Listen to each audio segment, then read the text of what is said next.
Assalamualaikum warahmatullahi wabarakatuh. Bismillahirrahmanirrahim. Alhamdulillahirabbil alamin wa ba'd. Teman-teman mahasiswa yang berbahagia, kita masih dalam kondisi COVID-19 yang menuntut kewaspadaan. Karena itu perkuliahan masih dilakukan secara daring, insya Allah sampai akhir semester. Semoga kita selalu dalam kondisi sehat dalam kondisi wabah pandemi COVID-19 ini. Teman-teman yang berbahagia, pada kesempatan ini kita akan membicarakan tentang teori, ya. Berbicara tentang teori. Pada minggu-minggu sebelumnya kita sudah membicarakan tentang objek material dan objek formal penelitian. Objek material penelitian itu terkait dengan apa yang kita teliti, mewakili pertanyaan what, apa yang kita teliti, topiknya apa, masalah penelitiannya apa. Sementara objek formal itu terkait dengan sudut pandang, ya, dan perspektif yang dipakai oleh seorang peneliti. Nah, dalam konteks objek formal penelitian, yakni sudut pandang apa yang dipakai oleh seorang peneliti, penting untuk berbicara tentang persoalan teori. Apa sih sesungguhnya teori itu, dan bagaimana teori itu bisa dikaitkan dengan data, karena dalam banyak kasus teori yang dipakai oleh mahasiswa di dalam riset atau penelitian itu seringkali tidak operasional karena tidak membumi, tidak berkorelasi secara langsung dengan data. Nah, karena itu nanti kita juga akan membicarakan bagaimana teori itu bisa berkorelasi atau bisa menyentuh data-data di lapangan, sehingga teori itu diharapkan bisa operasional di dalam sebuah penelitian, bukan hanya sekumpulan pernyataan yang bersifat abstrak dan normatif tetapi tidak bersentuhan dengan data-data lapangan.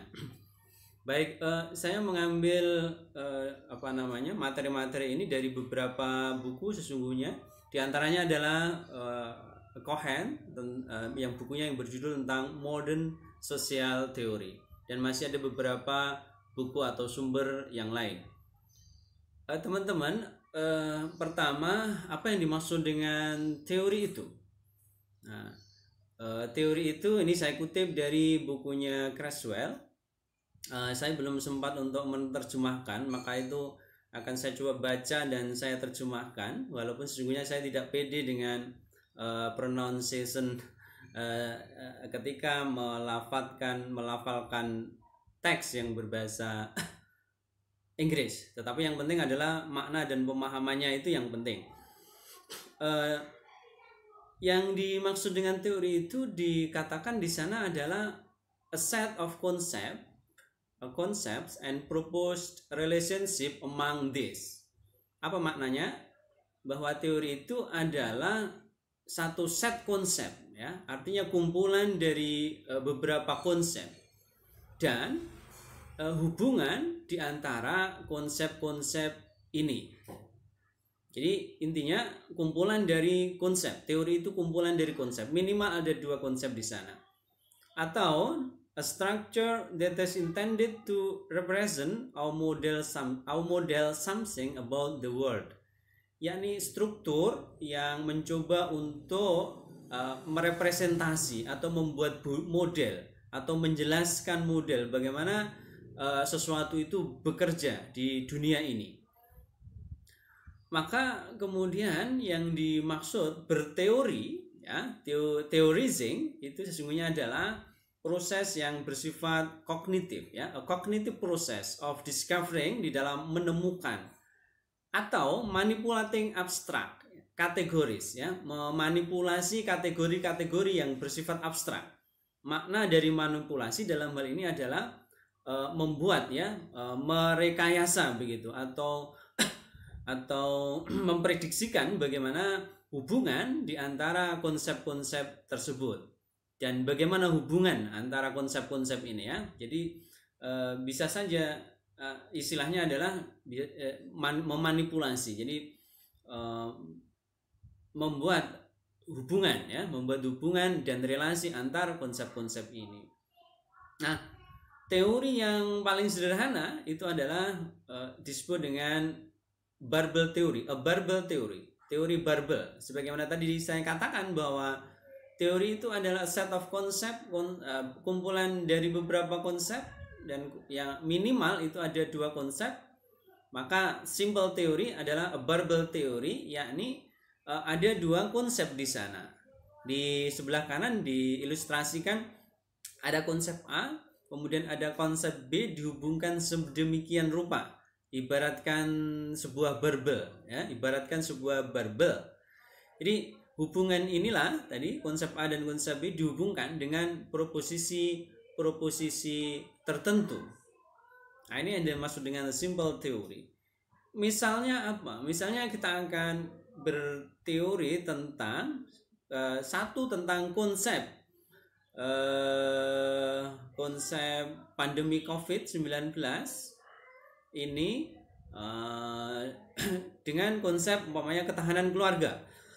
Bagaimana hubungan antara pandemi COVID-19 itu dengan ketahanan keluarga, karena memang pandemi COVID-19 itu berimplikasi atau berpengaruh terhadap banyak sektor kehidupan, termasuk dalam ini adalah sektor keluarga atau ketahanan keluarga. Atau misalnya kita akan menghubungkan antara konsep A itu umpamanya adalah konsep tentang pergaulan bebas, dan yang kedua konsep B itu tentang permohonan pernikahan dini ya, permohonan pernikahan di bawah umur umpamanya, dengan asumsi hubungan bahwa semakin budaya pergaulan bebas itu masif di masyarakat, maka semakin tinggi permohonan pernikahan di bawah umur. Nah, itu sekedar contoh tentang teori yang paling sederhana atau yang disebut dengan barbel teori. Maka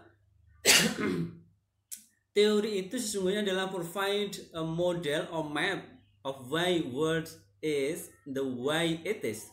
Jadi sesungguhnya teori itu adalah menyediakan satu model atau peta bagaimana dunia itu seperti itu, atau bagaimana dunia itu dijelaskan, bagaimana realitas sosial itu dijelaskan. Umpamanya dalam kaitannya tadi, bagaimana menjelaskan tentang realitas meningkatnya angka statistik permohonan pernikahan di bawah umur umpamanya. Nah, jadi yang akan menjelaskan itu sesungguhnya adalah teori ya, proses-proses yang bersifat kognitif. At simplification of the word. Jadi teori itu sesungguhnya adalah membuat simplifikasi, penjelasan yang sederhana tentang realitas. Ya, yang tujuannya adalah untuk clarifying, mengklarifikasi, and explaining, dan menjelaskan some aspect of how it works, beberapa aspek bagaimana dia bekerja. Teori adalah statement about what is going on. Teori itu adalah pernyataan tentang apa yang sedang terjadi sekarang ini, with the phenomenon that you want to understand, terkait dengan fenomena yang akan dipahami oleh mahasiswa, terkait fenomena yang akan kita pahami sebagai seorang peneliti. Nah, itulah yang dimaksud dengan teori, dan teori itu nanti pilihannya akan bermacam-macam sebagaimana disebutkan di situ. Teori itu mencakup dari teori besar atau yang disebut dengan grand theory sampai teori-teori yang bersifat sangat spesifik. Nah, ada beberapa klasifikasi teori menurut Cohen, dan ini menurut saya penting sebagai penstudi ilmu-ilmu sosial atau ilmu-ilmu hukum dan hukum Islam ya, karena nanti kita akan berada pada posisi mana ketika melakukan penelitian-penelitian tertentu. Yang pertama itu yang disebut dengan analitik teori. Apa yang dimaksud dengan analitik teori? Yakni teori yang terdiri dari beberapa pernyataan yang bersifat aksiomatis yang benar secara definisi. Pernyataan-pernyataan lain diderivasikan darinya. Logika dalam bidang logika dan matematika. Misalnya yang pertama disebut dengan teori yang bersifat analitik. Teori-teori yang bersifat analitik ini umumnya ada di dalam kajian-kajian logika dan matematika, yakni didasarkan kepada premis-premis tertentu yang bersifat aksiomatis. Yang kedua itu adalah disebut dengan normatif teoris, teori-teori yang bersifat normatif. Apa yang dimaksud dengan teori yang bersifat normatif? Teori yang bersifat normatif itu dielaborasi dari pernyataan-pernyataan yang bersifat ideal. Misalnya dalam bidang etika dan estetika, atau dalam hal ini kalau kita berbicara tentang persoalan hukum dan hukum Islam, barangkali sebagian adalah masuk kepada wilayah teori-teori yang bersifat normatif, karena hukum tidak terlepas dari persoalan perilaku dan baik buruknya perilaku yang sudah ditentukan oleh norma-norma tertentu. Kemudian yang ketiga itu disebut dengan scientific theory. Apa yang dimaksud dengan scientific theory? Scientific theory adalah pernyataan yang bersifat universal dan empiris yang menegaskan penjelasan kausal antara dua atau lebih event. Jadi scientific theory itu sebagaimana yang kita sampaikan tadi biasanya menjelaskan hubungan kausalitas antara dua variabel atau lebih. Nah, penjelasannya adalah actually pada dasarnya sebagian besar tidak bersifat universal. Jadi berbicara tentang scientific theory, dia tidak bersifat universal tetapi dia bersifat statistikal. Jadi tentang bagaimana pengaruh usia terhadap keharmonisan rumah tangga dan lain sebagainya, ini tentu tidak bersifat universal tetapi dia bersifat statistikal. Jadi berapa persen usia bisa berpengaruh terhadap keharmonisan ataupun sebaliknya. Jadi sifatnya adalah statistikal dan tidak bisa kemudian dipakai untuk melakukan generalisasi. Kemudian yang kedua, can be checked by observation. Jadi teori yang bersifat statistik biasanya bisa dicek dengan observasi. Kemudian yang ketiga bersifat kausal. Yang terakhir, teori yang bersifat metafisik atau metaphysical theories. Jadi teori yang bersifat metafisik itu adalah teori-teori yang tidak bisa dites begitu ya secara strict. Misalnya tentang teori seleksi natural, teori Darwin dan seterusnya. Itu bisa disebut sebagai teori yang bersifat metafisik.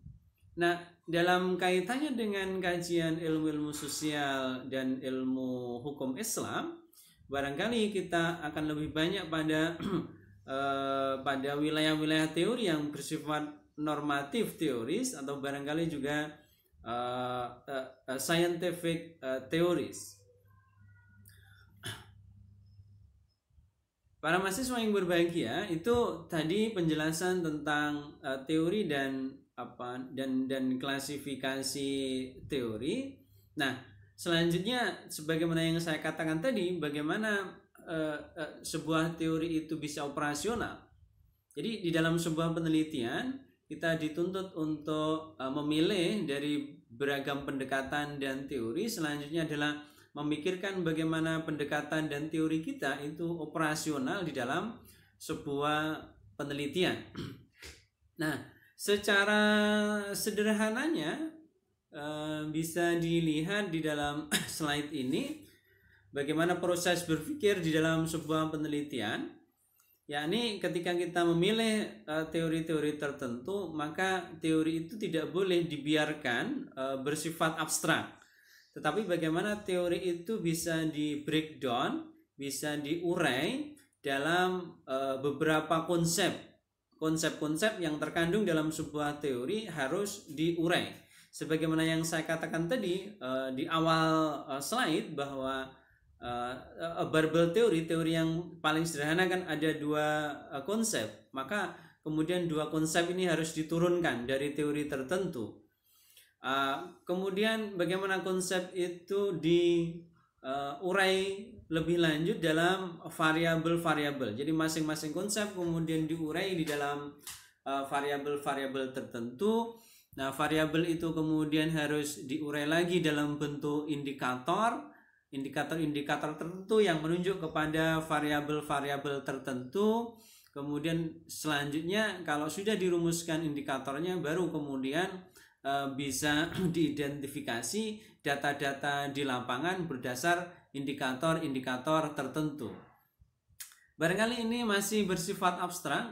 Ilustrasinya sebagai berikut yang ada di dalam slide itu.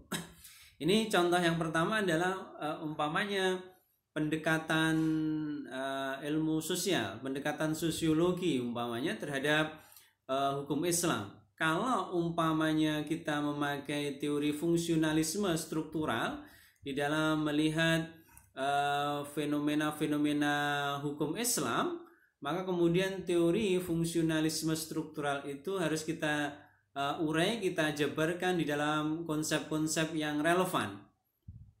Misalnya di dalam fungsionalisme struktural, konsep-konsep apa yang penting di dalam bangunan teori tersebut? Umpamanya ada struktur di sana, karena fungsionalisme struktural itu adalah satu teori yang lebih mengedepankan aspek keteraturan dalam sebuah sistem, maka tentu konsep penting di dalam teori ini adalah struktur. Struktur itu adalah tentang tentang unsur-unsur yang terjalin sedemikian rupa di dalam sebuah sistem tertentu, di mana masing-masing unsur di dalam struktur itu bekerja sama sedemikian rupa untuk mewujudkan tujuan bersama. Itulah yang dimaksud dengan struktur. Umpamanya struktur keluarga, struktur masyarakat umpamanya, atau contoh yang paling ringan struktur sepeda, bagaimana unsur-unsur dari sepeda itu mempunyai fungsinya masing-masing dan bekerja sama untuk mewujudkan fungsi bersama sepeda umpamanya. Nah, ini konsep penting di dalam teori fungsionalisme struktural. Kemudian konsep yang kedua umpamanya konsep fungsi, kemudian konsep perubahan dalam keseimbangan, karena yang ditekankan di dalam teori ini adalah keseimbangan dan harmoni tadi.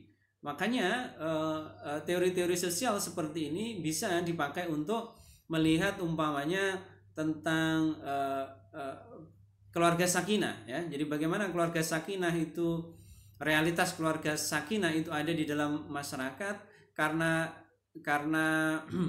fungsionalisme struktural lebih mengedepankan kepada keteraturan dan keseimbangan, maka teori ini umpamanya tadi penting atau bisa dipakai untuk melihat fenomena keluarga harmonis, keluarga sakinah di dalam sebuah masyarakat dengan mempertimbangkan konsep-konsep penting di dalam teori fungsionalisme struktural. Nah, kemudian bagaimana konsep itu diturunkan di dalam variabel-variabel tertentu. Nah, umpamanya itu struktur tadi, saya katakan struktur tadi, apa variabel-variabel di dalam struktur? Satuan umpamanya, atau bagian, atau subsistem, atau unsur-unsur itu harus bisa diidentifikasi dan diurai. Kemudian juga keseluruhan, ya, unsur-unsur keseluruhannya juga bisa diidentifikasi, sistemnya, bangunannya secara menyeluruh juga harus bisa diidentifikasi. Kemudian bagaimana keterikatan antara subsistem, jadi bagaimana keterikatan antara satu unsur dengan unsur yang lain, bagaimana keterikatan satu unsur dengan struktur yang lebih besar, yang lebih bersifat menyeluruh, dan seterusnya dan seterusnya. Kemudian fungsi umpamanya bisa dijabarkan di dalam variabel-variabel fungsi dan disfungsi. Jadi karena teori fungsionalisme struktural itu lebih menekankan kepada aspek fungsi, walaupun juga tidak menutup kemungkinan ngomong atau bicara tentang aspek disfungsi. Jadi disfungsi itu tidak berfungsi sedemikian rupa sebagaimana yang diinginkan oleh struktur tertentu yang kemudian bisa mengganggu aspek harmoni dan keselarasan itu. fungsi dan disfungsi ya. Jadi variabel penting di dalam fungsionalisme struktural.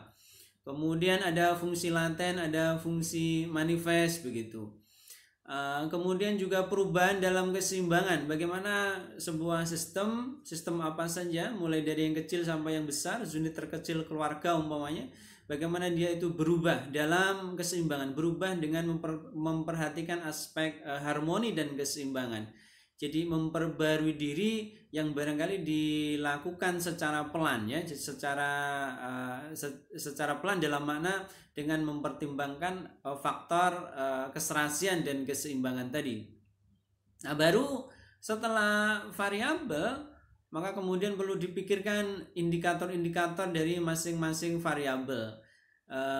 Umpamanya tadi satuan, karena struktur terkait dengan satuan unsur itu, maka satuan dan subsistem dalam keluarga tersebut harus diidentifikasi, termasuk hubungan dan keterikatan dari masing-masing unsur, kemudian indikator dari tujuan bersama, umpamanya seperti itu. Kemudian fungsi dan peran yang diharapkan untuk pencapaian tujuan-tujuan tertentu. Kalau dalam konteks keluarga ya, bagaimana tujuan keluarga itu diharapkan, dirumuskan begitu, atau bagaimana secara normatif keluarga sakinah itu dirumuskan, kemudian fungsi dan peran apa yang diharapkan dari masing-masing unsur di dalam keluarga, suami, istri, anak umpamanya, dalam keluarga batih atau keluarga kecil. Adakah yang bersifat disfungsional di sana dan lain sebagainya. Termasuk dalam ini adalah mencoba untuk menurunkan perubahan dalam keseimbangan itu dalam dinamika dan perubahan-perubahan tertentu di dalam konteks keluarga. Nah, ini barangkali contoh yang masih bersifat general atau dalam batas tertentu juga masih membingungkan bagi sebagian mahasiswa, karena itu memang di dalam sebuah penelitian seorang peneliti tidak saja dituntut untuk menguasai objek material, yakni apa yang diteliti, data-data terkait objek materialnya, tetapi juga dituntut untuk menguasai pendekatan dan teori apa yang dipakai. Karena itu untuk memperdalam ini silakan mahasiswa membaca ya, mendalami rencana-rencana pendekatan dan teori apa yang akan dipakai di dalam rencana penelitian nanti ya, penelitian utamanya rencana penelitian skripsi. Karena tanpa pengetahuan yang relatif mendalam terhadap teori apa yang mau dipakai, maka mustahil mahasiswa akan bisa melandingkan teori sampai pada indikator, sehingga dia bisa bersifat operasional atau tidak di dalam sebuah penelitian. Nah, barangkali selanjutnya ini juga contoh yang sederhana tentang bagaimana teori bisa diturunkan sampai pada data ya. Ini teori yang bersifat normatif, sebagaimana Cohen tadi menyebut bahwa di antara klasifikasi teori adalah yang bersifat normatif. Maka kalau kemudian pendekatan kita adalah pendekatan fikih di dalam melihat realitas hukum keluarga, maka kita tentu memakai teori-teori yang bersifat normatif. Contoh sederhananya umpamanya teori tentang keabsahan pernikahan. Jadi kalau seorang peneliti ingin melihat bagaimana praktek-praktek pernikahan tertentu itu bisa dinilai absah atau tidak dari kacamata pandang yang bersifat normatif, maka bisa dilakukan umpamanya dengan memakai teori pernikahan atau rukun pernikahan. Nah, maka kemudian mahasiswa diharapkan menurunkan teori atau rukun pernikahan itu di dalam konsep-konsep yang relevan. Jadi rukunnya apa pernikahan itu? Di sana ada calon suami, calon istri, wali, saksi, sigat, ijab qabul. Nah, selanjutnya konsep itu kemudian diturunkan dalam bentuk variabel-variabel. Contoh sederhananya umpamanya variabel dari konsep calon suami itu apa umpamanya? Terkait dengan jenis kelamin. Nah, kemudian status agama, status kemahraman, status sedang berhaji atau umroh atau tidak, dalam status itu atau tidak. Kemudian tentang kemampuan fisik dan psikis, status tidak sedang beristri 4 dalam waktu yang bersamaan secara sah, status tentang niat, kerelaan, dan kesadaran, dan seterusnya. Ini contoh dari variabel dari konsep calon suami, belum nanti calon istri, wali, saksi, sighat, ijab dan qabul dan seterusnya.